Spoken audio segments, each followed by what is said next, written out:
ನಮಸ್ಕಾರ ಕನ್ನಡ ನಾಡಿಗೆ ಸ್ವಾಗತ. ನಾನು ನವಿತಾ ಜೈನ್. ಈಗ ಟಾಪ್ ಸ್ಟೋರೀಸ್. ಲೋಕಸಭೆ ಚುನಾವಣಾ ದಿನಾಂಕ ಘೋಷಣೆಗೂ ಮುನ್ನವೇ ಮಂಡ್ಯ ರಾಜಕೀಯ ದಿಲ್ಲಿ ರಾಜಕೀಯಕ್ಕಿಂತ ಜೋರಾಗಿದೆ. ಸುಮಲತಾ ಅಂಬರೀಶ್ ಚುನಾವಣಾ ಅಖಾಡಕ್ಕಿಳಿತಾ ಇದ್ದಂತೆ ಕಾಂಗ್ರೆಸ್ ನಾಯಕರಿಗೆ ಬಿಸಿ ತುಪ್ಪವಾಗಿದ್ರೆ ಜೆಡಿಎಸ್ ನಾಯಕರಿಗೆ ಪ್ರತಿಷ್ಠೆಯ ವಿಷಯವಾಗಿದೆ. ಸ್ಪರ್ಧಿಸಿದ್ರೆ ಮಂಡ್ಯದಿಂದ ಮಾತ್ರ ಅಂತ ಸುಮಲತಾ ಹೇಳ್ತಿದ್ದಾರೆ. ನಾವು ಪಲಾಯನ ಮಾಡೋದೇ ಇಲ್ಲ ಅಂತ ಜೆಡಿಎಸ್ ಸಿಡಿದೆದ್ದಿದೆ. ದಿನೇ ದಿನೇ ಜೋರಾಗ್ತಿದೆ ಮಂಡ್ಯ ರಾಜಕೀಯ. ಗೌಡ್ತಿ ಲೋಕ ಸಮರಕ್ಕೆ ಸಿಡಿದೆದ್ದ ಜೆಡಿಎಸ್.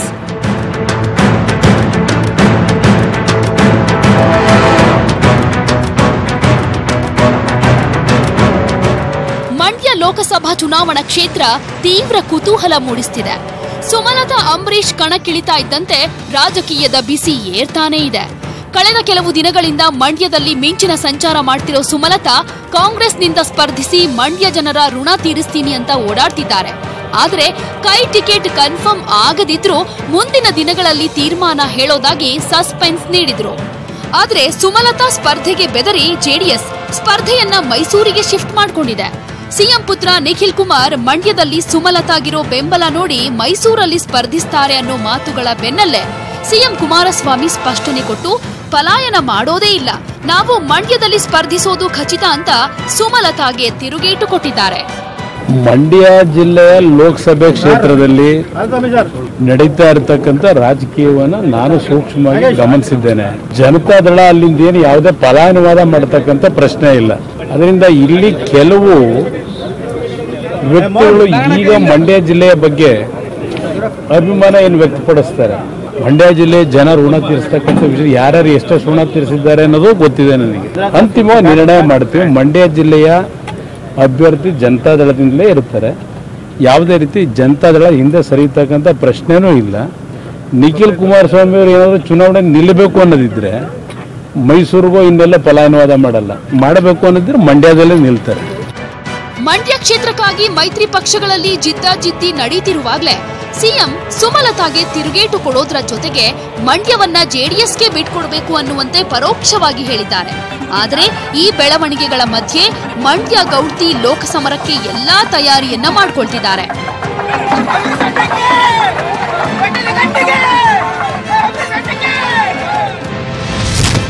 ಅಂಬಿ ಲಕ್ಕಿ ಮನೆ ಹುಡುಕಿಕೊಂಡ ಸುಮಲತಾ. ರಸ್ತೆ ನಾಮಫಲಕ ತೆರವು ಮಾಡಿ ಜೆಡಿಎಸ್ ರಾಜಕೀಯ. 2013ರ ವಿಧಾನಸಭೆಯಲ್ಲಿ ಅಂಬರೀಶ್ ಮಂಡ್ಯದ ಚಾಮುಂಡೇಶ್ವರಿ ನಗರದಲ್ಲಿ ಬಾಡಿಗೆ ಮನೆ ಪಡೆದಿದ್ರು. ಚುನಾವಣೆ ಬಳಿಕ ವಸತಿ ಸಚಿವರಾಗಿದ್ರು. ಇದೀಗ ಈ ಲಕ್ಕಿ ಮನೆಯಲ್ಲಿ ಸುಮಲತಾ ಕಚೇರಿ ಆರಂಭಿಸುತ್ತಿದ್ದಾರೆ. 4-5 ದಿನಗಳಲ್ಲಿ ಕಚೇರಿಯನ್ನ ಆರಂಭಿಸಿ ಸುಮಲತಾ ಲೋಕ ಸಮರವನ್ನ ಶುರು ಮಾಡಲಿದ್ದಾರೆ. ಅತ್ತ ಸುಮಲತಾ ಮನೆ ಹುಡುಕಿಕೊಳ್ತಾ ಇದ್ದ ಹಾಗೆ ನಿಖಿಲ್ ಕೂಡ ಮಂಡ್ಯದಲ್ಲೇ ಮನೆ ಕಚೇರಿ ಮಾಡ್ತೀನಿ ಅಂತ ಅಖಾಡಕ್ಕಿಳಿಸೋ ಸೂಚನೆ ಕೊಟ್ಟಿದ್ದಾರೆ. ಎಲ್ಲ ಮಾಡ್ತೀನಿ, ಮುಂದಿನ ದಿನಗಳಲ್ಲಿ ಮಾಡ್ತೀನಿ, ಎಲ್ಲಾನು ಮಾಡ್ತೀನಿ, ಇಲ್ಲೇ ಇರ್ತೀನಿ, ಮಾಡ್ತೀನಿ ತಗೊಳ್ಳಿ, ಹೇಳ್ತೀನಿ ತಗೊಳ್ಳಿ ಬ್ರದರ್, ಇಲ್ಲೇ ಇರ್ತೀನಿ, ಒಳ್ಳೆ ಕಥೆ ಆಯ್ತಲ್ಲ. ಇನ್ನು ಮದ್ದೂರು ತಾಲೂಕಿನ ಮುಟ್ಟನಹಳ್ಳಿ ರಸ್ತೆಗೆ ಅಂಬರೀಶ್ ಹೆಸರಿಡಲು ಅಭಿಮಾನಿಗಳು ನಿಶ್ಚಯಿಸಿ ನಾಮಫಲಕ ಹಾಕಿದ್ರು. ನಾಮಫಲಕದ ಉದ್ಘಾಟನೆ ಕಳೆದ ಫೆಬ್ರವರಿ 28ರಂದು ನಡೀಬೇಕಿತ್ತು. ಅನುಮತಿ ಪಡೆದಿಲ್ಲ ಅಂತ ಪೊಲೀಸರು ಉದ್ಘಾಟನೆಗೆ ಬ್ರೇಕ್ ಹಾಕಿದ್ರು. ನಿನ್ನೆ ಗ್ರಾಮ ಪಂಚಾಯಿತಿ ಅಧಿಕಾರಿಗಳು ಏಕಾಏಕಿ ನಾಮಫಲಕ ತೆರವುಗೊಳಿಸಿತ್ತು. ಇದರ ಹಿಂದೆ ಸಚಿವ ಡಿಸಿ ತಮ್ಮಣ್ಣ ಅವರ ಕೈವಾಡ ಇದೆ ಅಂತ ಅಂಬಿ ಅಭಿಮಾನಿಗಳು ಆರೋಪಿಸಿದ್ರು. ಇದಕ್ಕೆ ಸಚಿವ ಡಿಸಿ ತಮ್ಮಣ್ಣ ಸ್ಪಷ್ಟನೆ ಕೊಟ್ಟಿದ್ದಾರೆ. ಅವರ ಕುಟುಂಬದ ಸಂಬಂಧವಾಗೇ ಇರ್ತದೆ. ನಾವೇನು ವೈಯಕ್ತಿಕವಾಗಿ ನಾವೇನು ವೈರತ್ವವನ್ನು ಸಾಧಿಸಕ್ಕೆ ಹೋಗುದಿಲ್ಲ. ಅಂದರೆ ಪಕ್ಷದ ವಿಚಾರ ಬಂದಾಗ ನನ್ನ ನಿಷ್ಠೆ ಏನಿದ್ರು ನನ್ನ ಪಕ್ಷಕ್ಕೆ, ನಮ್ಮ ನಾಯಕರಿಗೆ ಅಷ್ಟೇ. ಒಟ್ಟಾರೆ ಸಕ್ಕರೆ ನಾಡಿನ ರಾಜಕಾರಣ ರಂಗೇರ್ತಿದ್ದು ಸುಮಲತಾ ಹೊಸ ಮನೆ ಮಾಡುವ ಮೂಲಕ ತಮ್ಮ ಅದೃಷ್ಟ ಪರೀಕ್ಷೆಗೆ ಮುಂದಾಗಿದ್ದಾರೆ. ಆದರೆ ದಿನೇ ದಿನೇ ನಡೀತಾ ಇರೋ ಬೆಳವಣಿಗೆಗಳಿಂದ ಈ ಸಮರ ಮತ್ತಿನ್ಯಾವ ತಿರುವು ಪಡೆಯುತ್ತೋ ಕಾದು ನೋಡಬೇಕು. ಮಂಡ್ಯದಿಂದ ರಾಘವೇಂದ್ರ ಗಂಜಾಂ ಜೊತೆ ನಾಗರಾಜ್, ನ್ಯೂಸ್ 18 ಕನ್ನಡ, ಶಿವಮೊಗ್ಗ. ಇತ್ತ ಮಂಡ್ಯದ ರಾಜಕೀಯ ಬಿಸಿ ಜೋರಾಗ್ತಾ ಇದ್ರೆ ಅತ್ತ ಹಾಸನದಲ್ಲಿ ಜೆಡಿಎಸ್ ಸ್ಪರ್ಧೆ ವಿಚಾರ ಕೂಡ ದಿನೇ ದಿನೇ ಕುತೂಹಲ ಮೂಡಿಸ್ತಾ ಇದೆ. ನನಗೆ ವಯಸ್ಸಾಯ್ತು, ಮೊಮ್ಮಗ ಪ್ರಜ್ವಲ್ ರೇವಣ್ಣನನ್ನ ಲೋಕಸಭೆಗೆ ಕಳುಹಿಸ್ತೀನಿ ಅಂತ ಆಸೆ ಹೊರ ಹಾಕಿರೋ ಮಾಜಿ ಪ್ರಧಾನಿ ದೇವೇಗೌಡರು ಪ್ರಜ್ವಲ್ ಸ್ಪರ್ಧಿಸುವ ಕ್ಷೇತ್ರದ ಬಗ್ಗೆ ಮಾತ್ರ ಇನ್ನೂ ಸ್ಪಷ್ಟಪಡಿಸಿಲ್ಲ. ಆದರೆ ಬಹುತೇಕ ಪ್ರಜ್ವಲ್ ರೇವಣ್ಣ ಹಾಸನದಿಂದ ಸ್ಪರ್ಧಿಸುತ್ತಾರೆ ಅನ್ನುವ ಮಾತು ಜೋರಾಗಿದೆ. ಇದಕ್ಕೆ ಪುಷ್ಟಿ ಕೊಡುವಂತೆ ಹಾಸನ ಲೋಕಸಭಾ ಕ್ಷೇತ್ರಕ್ಕೆ ಬರೋ ಚಿಕ್ಕಮಗಳೂರಿನ ಕಡೂರಿನಲ್ಲಿ ನಡೆದ ಜೆಡಿಎಸ್ ಸಮಾವೇಶದಲ್ಲಿ ಪ್ರಜ್ವಲ್ ರೇವಣ್ಣ ಕಾಣಿಸಿಕೊಂಡ್ರು. ಪಕ್ಷದ ಹಿರಿಯರಾದ ದೇವೇಗೌಡರು ಹಾಗೂ ಕುಮಾರಣ್ಣನ ನಿರ್ಧಾರವೇ ಅಂತಿಮ ಅಂತ ಹೇಳಿ ಪ್ರಜ್ವಲ್ ರೇವಣ್ಣ ಹೇಳಿದ್ರು. ಸಾಹೇಬ್ರ ನಿರ್ಧಾರ ಏನಿದೆ, ಕುಮಾರಣ್ಣ ಸಾಹೇಬ್ರ ನಿರ್ಧಾರ ಏನಿದೆ, ರೇವಣ್ಣ ಸಾಹೇಬ್ರ ನಿರ್ಧಾರ ಏನಿದೆ, ನಮ್ಮ ಪಕ್ಷದ ಹಾಸನ ಜಿಲ್ಲೆ ನಾಯಕರುಗಳಿದ್ದಾರೆ, ಹಿರಿಯ ನಾಯಕರುಗಳಿದ್ದಾರೆ, ಶಾಸಕರಿದ್ದಾರೆ, MLC ಇದ್ದಾರೆ, ಎಲ್ಲ ಸಂಬಂಧಪಟ್ಟಂತೆ ಅವ್ರಿಗೆ ಚರ್ಚೆ ತಗೊಂಡು ನಿರ್ಧಾರ ತಗೊಂತಾರೆ. ಅದಕ್ಕೆಲ್ಲ ನಾವು ಬದ್ಧವಾಗಿರ್ತೀವಿ. ಲೋಕಸಭಾ ಚುನಾವಣೆಯಲ್ಲಿ ಕಡೂರಿಂದ ಅತಿ ಹೆಚ್ಚಿನ ಲೀಡ್ ತಗೊಂತೀವಿ. ಯಾರೇ ಅಭ್ಯರ್ಥಿ ಆಗಿರ್ಬೋದು, ನಾವು ಗೆಲ್ಸ್ಕೊಂಡು ಹೋಗೋದು ಖಂಡಿತವಾಗಿ ನಾವು JDS ಪಕ್ಷ ಗೆಲ್ತೀವಿ. ಅದನ್ನ ಈಗಾಗಲೇ ಒಂದು ಅಭಿಪ್ರಾಯ, ನನ್ನ ಅಭಿಪ್ರಾಯ ಹೇಳಿದ್ದಾರೆ. ಇನ್ನೂ ಅಧಿಕೃತವಾಗಿ ಘೋಷಣೆ ಮಾಡಿಲ್ಲ. ದಯಮಾಡಿ ಮಿಸ್ಟೇಕ್ ಮಾಡಬಾರ್ದು. ನಾನು ವಯಸ್ಸಾಯಿತು ಅಂತೇಳಿ ಇಲ್ಲ ಅಂತಲೇ ಹೇಳಿರೋದು ಸತ್ಯ. ಅಧಿಕೃತವಾಗಿ ಘೋಷಣೆ ಮಾಡೋದು ಎಲ್ಲರ ಜೊತೆ ಮಾಡ್ತೀವಿ. ಪಾಕಿಸ್ತಾನ ಸೈನ್ಯದ ಪರ ಫೇಸ್ಬುಕ್ ಅಲ್ಲಿ ಯುವಕನೊಬ್ಬ ಪೋಸ್ಟ್ ಮಾಡಿ ವಿಕೃತಿ ಮೆರೆದಿದ್ದಾನೆ. ಬಾಗಲಕೋಟೆಯ ಇಳಕಲ್ ನಗರದ ಯೂಸುಫ್ ಕರಡಿ ಅನ್ನುವಾತ ಪಾಕಿಸ್ತಾನ ಭಾಯಿ ಜಾನ್ ಅಂತ ಪೋಸ್ಟ್ ಮಾಡಿದ್ದಾನೆ. ದೇಶದ್ರೋಹಿ ಪೋಸ್ಟ್ಗೆ ಹಿಂದೂ ಜಾಗರಣ ವೇದಿಕೆ ಕಾರ್ಯಕರ್ತರು ಟೈರ್ಗೆ ಬೆಂಕಿ ಹಚ್ಚಿ ಆಕ್ರೋಶ ಹೊರಹಾಕಿದ್ರು. ಕೂಡಲೇ ದೇಶದ್ರೋಹಿ ಆರೋಪಿಯನ್ನ ಬಂಧಿಸಬೇಕು ಅಂತ ಹೇಳಿ ಆಗ್ರಹ ಮಾಡಿದ್ರು.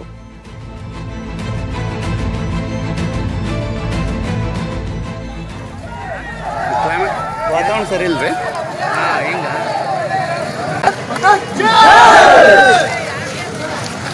ಆ ನಾಯಿಗಳು ಎತ್ತಲ ಲಗಾಮನ ಎತ್ತಲ ಮೋದಿ ಫೋಟೋ ಹಾಕಿ ಒಬ್ಬವನ ಕೈಯಾಗ ಎತ್ತಲ ಹಿಡಿಯುವಂತ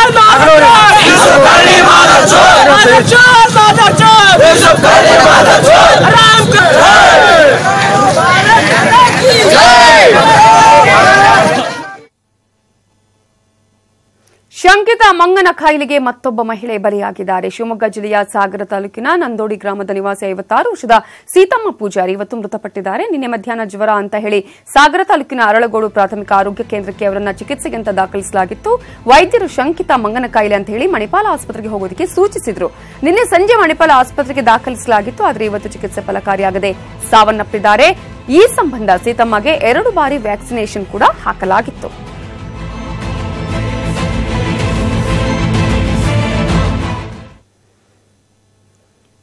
ಭಾರೀ ಬೆಂಕಿಯಿಂದ ಚಾಮರಾಜನಗರದ ಬಂಡೀಪುರ ಅರಣ್ಯ ಹೊತ್ತಿ ಉರಿದಿತ್ತು. ಆದರೆ ವನ್ಯಸಿರಿ ನೈಸರ್ಗಿಕವಾದ ಕಾಡ್ಗಚ್ಚಿನಿಂದ ಉರಿದು ಹೋಗಿಲ್ಲ. ಕಾಡು ಪ್ರಾಣಿಗಳ ಹಾವಳಿಯಿಂದ ದುಷ್ಕರ್ಮಿಗಳು ಬಂಡೀಪುರ ಅರಣ್ಯಕ್ಕೆ ಬೆಂಕಿ ಹಚ್ಚಿರೋದು ಬಯಲಾಗಿದೆ.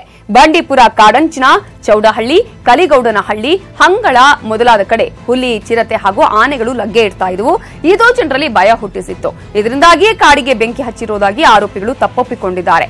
ಇದುವರೆಗೂ 3 ಆರೋಪಿಗಳನ್ನ ಬಂಧಿಸಲಾಗಿದ್ದು, ಕಳ್ಳಿಪುರದ ಅರುಣ್, ಚೌಡಹಳ್ಳಿ ಗ್ರಾಮದ ಹನುಮಂತಯ್ಯ ಹಾಗೂ ಗೋಪಯ್ಯ ಅವರನ್ನ ಪೊಲೀಸರು ವಿಚಾರಣೆ ಮಾಡುತ್ತಿದ್ದಾರೆ.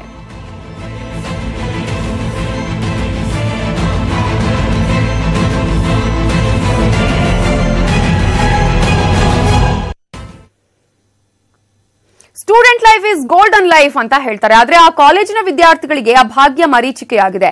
ಯಾಕಂದ್ರೆ ಆ ವಿದ್ಯಾರ್ಥಿಗಳೇ ಸುಸಜ್ಜಿತವಾದ ಕಟ್ಟಡವೇ ಇಲ್ಲ. ಕಟ್ಟಡ ಕಟ್ಟಿ 7 ವರ್ಷ ಕಳೆದ್ರೂ ಅಲ್ಲಿ ಕಲಿಯೋಕೆ ಆಗ್ತಾ ಇಲ್ಲ.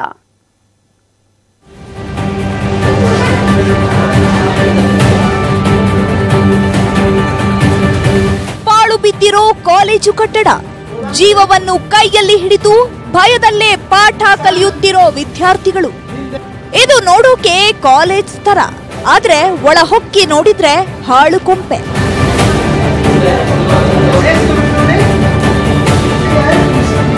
ಇದು ಬೀದರ್ ಜಿಲ್ಲೆಯ ಔರಾದ್ ಪಟ್ಟಣದಲ್ಲಿರೋ ಸರ್ಕಾರಿ ಪದವಿ ಪೂರ್ವ ಕಾಲೇಜು ಕಟ್ಟಡ.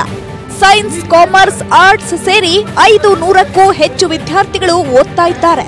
ಆದ್ರೆ ಇಷ್ಟೊಂದು ವಿದ್ಯಾರ್ಥಿಗಳು ಇರೋ ಕಾಲೇಜಿನಲ್ಲಿ ಸುಸಜ್ಜಿತವಾದ ಕಟ್ಟಡವಿಲ್ಲ.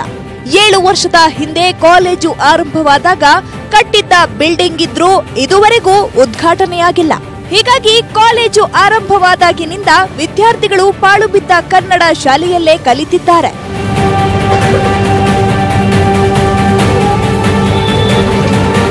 ಈ ಕಟ್ಟಡದ ಸ್ಥಿತಿ ನೋಡಿದ್ರೆ ಯಾವಾಗ ಬೀಳುತ್ತೆಂಬ ಭಯದಲ್ಲೇ ಪಾಠ ಕೇಳಬೇಕಾದ ಸ್ಥಿತಿ ಇದೆ. ಮಳೆ ಬಂದರೆ ಕಟ್ಟಡ ಸೋರುತ್ತೆ. ವಿದ್ಯಾರ್ಥಿನಿಯರಿಗೆ ಶೌಚಾಲಯದ ಸಮಸ್ಯೆ ಇದೆ.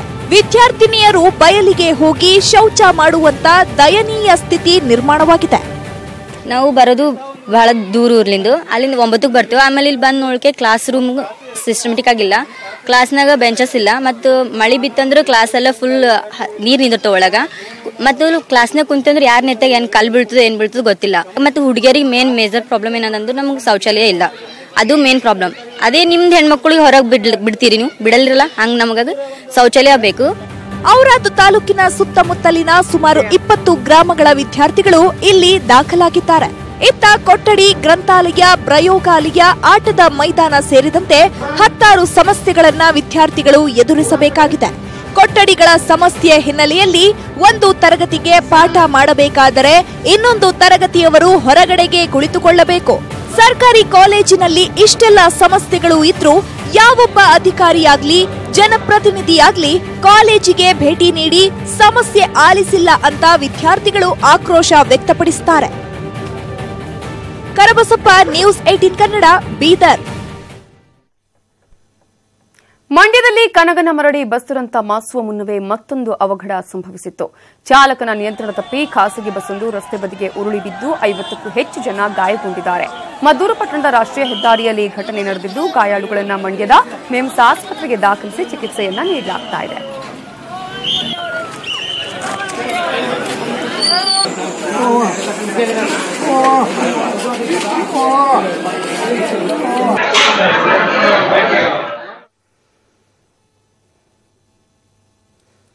ಆ ಯುವಕ 2 ಕಾಲುಗಳ ಸ್ವಾಧೀನವನ್ನ ಕಳ್ಕೊಂಡಿದ್ದಾರೆ.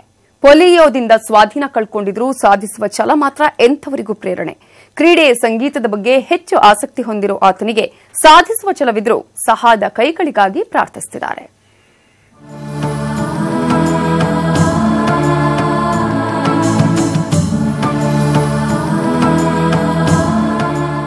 ಈ ವಿಶೇಷ ಚೇತನ ಯುವಕನ ಹೆಸರು ಈಶ್ವರ್. ತುಮಕೂರು ಜಿಲ್ಲೆ ಕುಣಿಗಲ್ ತಾಲೂಕಿನ ಹುಲಿಯೂರು ದುರ್ಗದ ನಿವಾಸಿ. ಪೋಲಿಯೋದಿಂದಾಗಿ 2 ಕಾಲುಗಳ ಸ್ವಾಧೀನ ಕಳೆದುಕೊಂಡಿದ್ರು, ಕ್ರೀಡಾ ಕ್ಷೇತ್ರದಲ್ಲಿ ತಮ್ಮದೇ ಆದ ಸಾಧನೆ ಮಾಡಿದ್ದಾರೆ. ಈ ಮೂಲಕ ಕೈಕಾಲು ಗಟ್ಟಿಯಾಗಿದ್ದು, ನನ್ನಿಂದೇನೂ ಆಗಲ್ಲ ಕೈಕಟ್ಟಿ ಕೂರುವವರಿಗೆ ಪ್ರೇರಣೆಯಾಗಿದ್ದಾರೆ.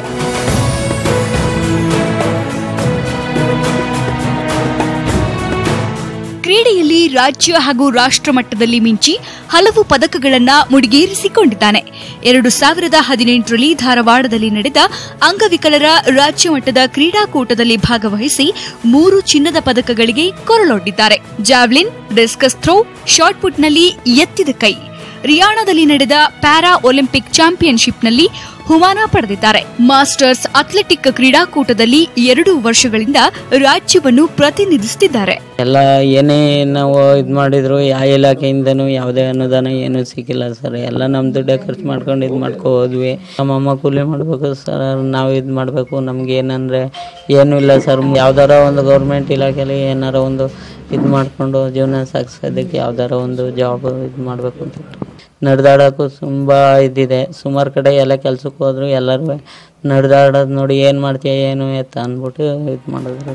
ಕೇವಲ ಕ್ರೀಡೆಯಷ್ಟೇ ಅಲ್ಲದೆ ಸಂಗೀತದಲ್ಲೂ ಇವರಿಗೆ ಆಸಕ್ತಿ. ಗಾಯಕರಾಗಿ, ಹವ್ಯಾಸಿ ರಂಗಭೂಮಿ ಕಲಾವಿದರಾಗಿಯೂ ಈಶ್ವರ್ ಮನ್ನಣೆ ಗಳಿಸಿದ್ದಾರೆ. ಆದರೆ ಇವರ ಜೀವನ ಮಟ್ಟ ಮಾತ್ರ ಸುಧಾರಣೆಯಾಗಿಲ್ಲ. 3 ಹೊತ್ತಿನ ಊಟಕ್ಕೆ ತಾಯಿಯ ದುಡಿಮೆಯನ್ನೇ ಅವಲಂಬಿಸಬೇಕಾಗಿದೆ. ಬಾಡಿಗೆ ಮನೆಯಲ್ಲೇ ವಾಸವಿದ್ದು ತಾಯಿ ಮಗನನ್ನು ಸಾಕ್ತಾ ಇದ್ದಾರೆ. ಸರ್, ನಾವು ಕೂಲಿ ಮಾಡ್ತಾ ಇದ್ದು, ನಾವು ಇಲ್ಲಿ ಬಂದು ಹಾಸ್ಟೆಲ್ ಸೇರ್ಕೊಂಡು ನಮ್ಮ ಮಕ್ಕಳು ನಾವೆಲ್ಲ. ಈಗ ನನ್ನ ಮಗನ ಕರ್ಕೊಂಡು ಎಲ್ಲ ಕಡೆನೂ ಹೋಗಿ ಬಂದ, ಯಾವುದೇ ಕೆಲಸ ಆಗಲಿಲ್ಲ. ಈಗ ಬಂದು ಎರಡನೇ ಅಲ್ಲೆಲ್ಲ ಹೋಗಿ ಬಂದು ಎಲ್ಲ ಸಾಲ ಮಾಡ್ಕೊಂಡು ಇವನು ಇದು ಮಾಡ್ಕೊ ಕೂತವನೇ ಸರ್. ಈಗ ನಾವು ಯಾವ್ದಾರ ಒಂದು ಕೆಲಸ ಕೊಟ್ಟಾರಂತ ನಾವು ಕೇಳ್ಕೊಂಡಿದ್ವಿ. ನಾವು ತುಮಕೂರು, ಕುಣಿಗಲ್ಲೆಲ್ಲ ಕರ್ಕೊಂಡೋಗಿದ್ದು, ಸಿಮನ್ಸ್ಗೂ ಸುಧಾ ಕರ್ಕೊಂಡೋಗಿದ್ದು. ಅಲ್ಲೋಗಿ ಕೇಳಿದಕ್ಕೆ ಅವರಂದ್ರು ಹಿಂಗಾಗತ್ತೆ ಕಣ, ಏನಿಲ್ಲ ಸರ್, ನಾವು ಕೂಲಿ ಮಾಡ್ತೀವಿ, ತರಬೇಕು, 4 ಜನ ಸಾಕ್ಬೇಕು ಅಷ್ಟೇ. ತಾನು ಸ್ವಾಭಿಮಾನದಿಂದ ಬದುಕಬೇಕು ಅನ್ನೋದು ಈಶ್ವರ್ ಹಠ. ತನ್ನ ಕೈಗೊಂದು ಕೆಲಸ ಕೊಟ್ಟರೆ ದುಡಿದು ಸ್ವಾಭಿಮಾನದ ಜೀವನ ನಡೆಸ್ತೇನೆ ಅಂತಾರೆ. ಆದರೆ ವಿಶೇಷ ಚೇತನವಾಗಿರೋದ್ರಿಂದ ಯಾರೂ ಕೆಲಸ ಕೊಡಲು ಮುಂದಾಗ್ತಾ ಇಲ್ಲ. ಪುಟ್ಟದೊಂದು ಸ್ವಂತ ಉದ್ಯೋಗ ಮಾಡುವ ಯೋಚನೆಯೂ ಇವರಿಗಿದೆ. ಆದರೆ ಬಂಡವಾಳದ ಕೊರತೆಯಿಂದ ಅದು ಸಾಧ್ಯವಾಗ್ತಿಲ್ಲ. ಯಾರಾದರೂ ದಾನಿಗಳು ತನಗೆ ನೆರವಾದ್ರೆ ಸ್ವಂತ ದುಡಿದು ಬದುಕ್ತೀನಿ ಅಂತಾರೆ ಈ ಸಾಧಕ.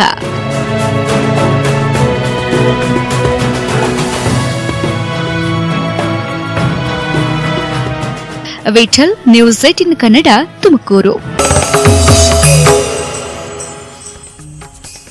ಪಾಪಿ ಪಾಕಿಸ್ತಾನದ ಜಾಲಕ್ಕೆ ಸಿಲುಕಿ ತಾಯ್ನಾಡಿಗೆ ವಾಪಸ್ಸಾದ ವಿಂಗ್ ಕಮಾಂಡರ್ ಅಭಿನಂದನ್ ಈಗ ಹೀರೋ ಆಗಿದ್ದಾರೆ. ಪ್ರತಿಯೊಬ್ಬ ಭಾರತೀಯನಿಗೂ ವೀರ ಅಭಿನಂದನ್ ರೋಲ್ ಮಾಡೆಲ್ ಆಗ್ತಿದ್ದಾರೆ. ಅವರ ಧೈರ್ಯ ಸ್ಥೈರ್ಯ ಅಷ್ಟೇ ಅಲ್ಲದೆ ಅಭಿನಂದನ್ ಅವರ ಹೇರ್ ಸ್ಟೈಲ್ ಕೂಡ ಯುವಕರಿಗೆ ಫೇವರೇಟ್ ಆಗ್ತಿದೆ.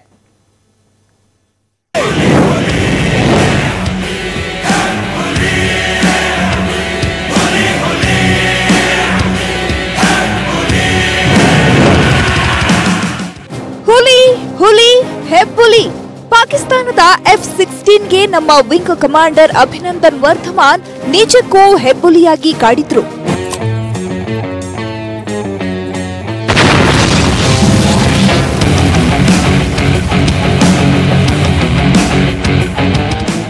ಪಾಕಿಸ್ತಾನದ ಸೇನಾ ವಿಮಾನ ಹೊಡೆದುರುಳಿಸಿ ದೇಶಕ್ಕೆ ಮರಳಿದ ವಿಂಗ್ ಕಮಾಂಡರ್ ಅಭಿನಂದನ್ ಅವರ ಧೈರ್ಯ ಸ್ಥೈರ್ಯವನ್ನ ಮೆಚ್ಚದವರಿಲ್ಲ. ಈ ರಿಯಲ್ ಹೀರೋಗೆ ಸಲ್ಯೂಟ್ ಮಾಡಿ ಹೆಮ್ಮೆ ಪಟ್ಟವರು ಒಂದಿಬ್ಬರಲ್ಲ.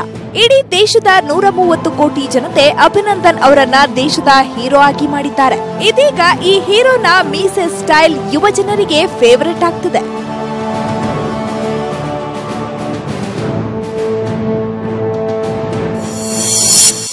ಅಭಿನಂದನ್ ಮೀಸೆ ಸ್ಟೈಲ್ ಇದೀಗ ಟ್ರೆಂಡ್.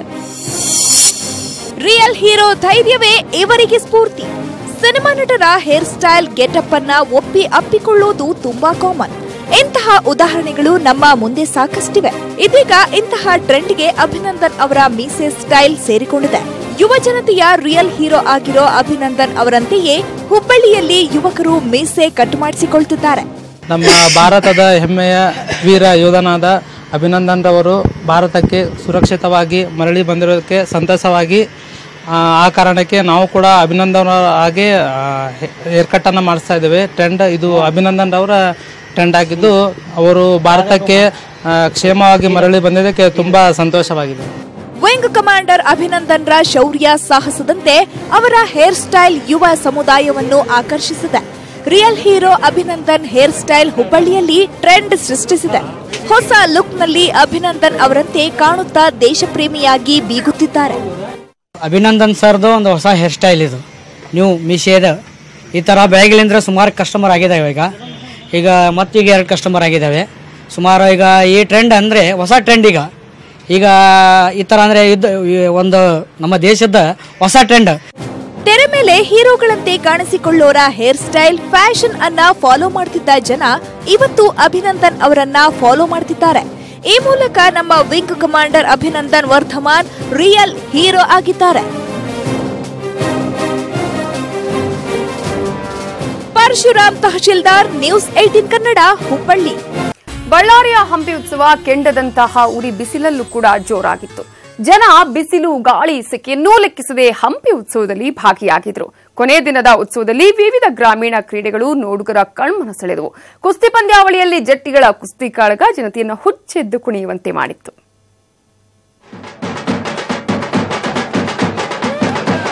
ಗುಂಡುಗಳನ್ನೆತ್ತಿ ಸಾಹಸ ತೋರುತ್ತಿರೋ ಬಲಭೀಮರು. ಉರಿ ಬಿಸಿಲಿನ ತಾಪಕ್ಕೆ ಕಾವೇರಿದ ಕುಸ್ತಿ ಅಖಾಡದೊಳಗೆ ಕೆಮ್ಮಣ್ಣನ್ನು ಮೈಗೆ ಸವರಿಕೊಂಡು ಕಾದಾಡ್ತಿರೋ ಕುಸ್ತಿಪಟುಗಳು. ಶಕ್ತಿಮಾನ್ನಂತೆ ಭಾರ ಎತ್ತಿ ಕಸರತ್ತು ಮಾಡ್ತಿರೋ ಸ್ಪರ್ಧಾಳುಗಳು. ಈ ಎಲ್ಲಾ ದೃಶ್ಯಗಳು ಕಂಡು ಬಂದಿದ್ದು ಬಳ್ಳಾರಿಯ ಹಂಪಿ ಉತ್ಸವದಲ್ಲಿ.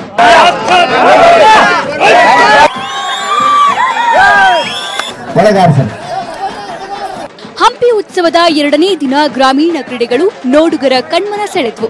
ಬಿರು ಬಿಸಿಲನ್ನು ಲೆಕ್ಕಿಸದೆ ಕುಸ್ತಿ ಅಖಾಡಕ್ಕಿಳಿದ ಸ್ಪರ್ಧಿಗಳು ಗೆಲುವಿಗಾಗಿ ಸೆಣಸಾಡಿದ್ರು. ಹೊಸಪೇಟೆಯ ಹೊಸ ಮಲಪನಗುಡಿಯಲ್ಲಿ ಜರುಗಿದ ಕುಸ್ತಿ ಪಂದ್ಯಾವಳಿಯಲ್ಲಿ ಚಿಣ್ಣರಿಂದ ಹಿಡಿದು ಯುವಕ ಯುವತಿಯರು ನಾವೊಂದು ಕೈ ನೋಡೇ ಬಿಡೋಣ ಅಂತ ಕುಸ್ತಿ ಆಡಿದ್ರು.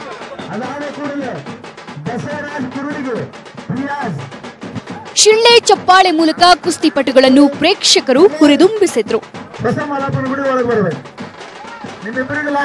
ನಾವು ಕುಸ್ತಿ ಮಾಡಕತ್ತ 5 ವರ್ಷ ಆಯ್ತು. ಹಂಪಿಗೆ ಪ್ರತಿ ವರ್ಷ ಬರ್ತೀವಿ. ಇಲ್ಲಿ ಚೆನ್ನಾಗಿ ನಡೀತಾವು.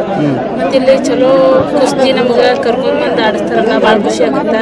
ಹಿಂಗ ಆಡಿಸ್ಬೇಕಂತ ಹೇಳಿ ಹುಡುಗಿಯರ ಕುಸ್ತಿನೂ ಮುಂದುವರಿಬೇಕಂತ ಹೇಳಿ, ಹುಡುಗಿಯರಂದ್ರೆ ಏನಂತ ತೋರಿಸ್ಬೇಕಂತ ಹೇಳಿ ತಮ್ಮಲ್ಲಿ ವಿನಂತಿ.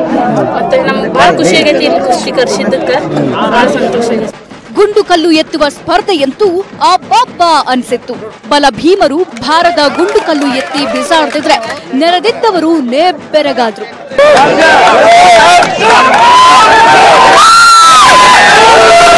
ವೇಟ್ ಲಿಫ್ಟಿಂಗ್ನಲ್ಲಿ ಗಟ್ಟಿ ಮೂಳೆಯ ಯುವಕರು ಜಬರ್ದಸ್ತ್ ಪರ್ಫಾರ್ಮೆನ್ಸ್ ಕೊಟ್ರು. ತುಂಬ ಸಂತೋಷ ಆಗ್ತಾ ಇದೆ. ಯಾಕಂದರೆ ಇಲ್ಲೆಲ್ಲ ಹೂವಿನ ಅಲಂಕಾರ ತುಂಬ ಅಚ್ಚುಕಟ್ಟಾಗಿ ಮಾಡಿದ್ದಾರೆ. ಹಲವಾರು ತರಹದ ಅಲಂಕಾರಗಳು ಮತ್ತು ಎಲ್ಲ ತರಹದ ಇದು ಹೂವಿನ ಅಲಂಕಾರ ತುಂಬ ಚೆನ್ನಾಗಿ ಮಾಡಿದೆ.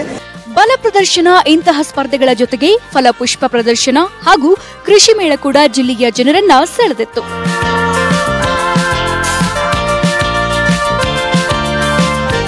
ಶರಣು ಹಂಪಿ, ನ್ಯೂಸ್ 18 ಕನ್ನಡ, ಬಳ್ಳಾರಿ.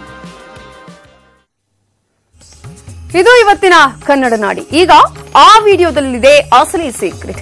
ಯಾರವಳು, ಎಲ್ಲಿದ್ದಾಳೆ? ಈ ಕುರಿತ ಕಾರ್ಯಕ್ರಮ ಅವಳ ಹೆಜ್ಜೆ ಪ್ರಸಾರವಾಗುತ್ತೆ, ತಪ್ಪದೆ ನೋಡಿ. ನೋಡ್ತಾ ಇರಿ ನ್ಯೂಸ್ 18 ಕನ್ನಡ. ಜಾಲ ನಮ್ಮದು, ಬಲ ನಿಮ್ಮದು.